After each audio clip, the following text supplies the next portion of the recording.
Some traditional schools are now building online classrooms due to the ongoing coronavirus pandemic.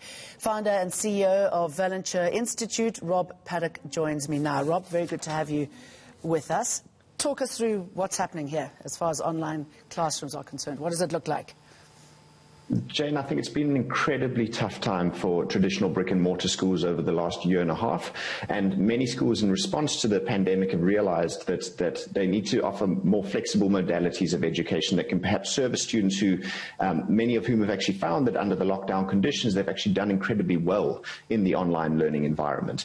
So many schools such as the St. Stithians have actually partnered with a group like the Valenture Institute to launch a purpose-built online school servicing students from around the country and indeed around the world in a purpose-built online modality. Okay, so how does it work? How does it change what happens in the classroom? So students are still coming to live classroom sessions. They're still interacting in real time with highly qualified teachers from all around the country. They also get to interact in real time with their peers from all around the country. Students are completing a combination of both asynchronous work, i.e. at their own pace they're working through interactive notes, videos, practice quizzes and so on, and then they are completing their more work-focused assignments in these live online Zoom sessions. There's a whole host of extracurricular activities, both in person and online, that takes place in the form of things like virtual clubs online, such as music societies, baking clubs, debating societies and so on, and then linking up with a number of sports clubs so that students can actually complete sports in person in the location where they live. And, I mean, obviously you're confident about the product, but, I mean, do you think it could improve marks that students are getting? I mean, obviously it's been quite bad during COVID for many, but do you think it could ultimately improve the whole education process? I believe that we need to be thinking differently about the future of education in this country. If we continue on the current model where we're building traditional brick and mortar schools, we simply don't have the budget to build enough schools for the youth bulge that's present in this country. So quite frankly, Jane, this is a necessity, not a nice to have.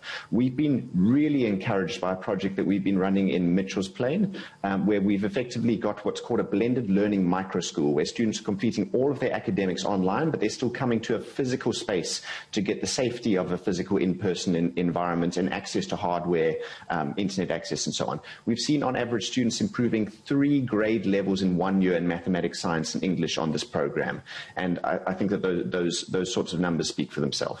Okay, and at what cost? I mean, how expensive is it to go this route?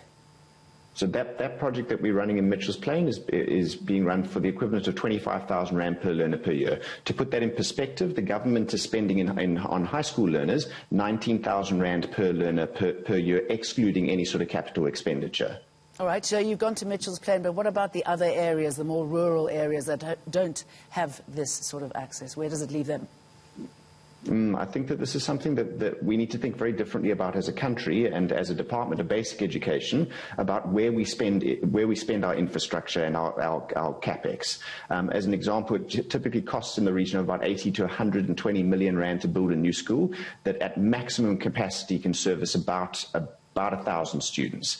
We need to think very differently about how that sort of money is deployed. That same sort of money redirected into these sorts of blended learning micro schools can service about 10,000 students.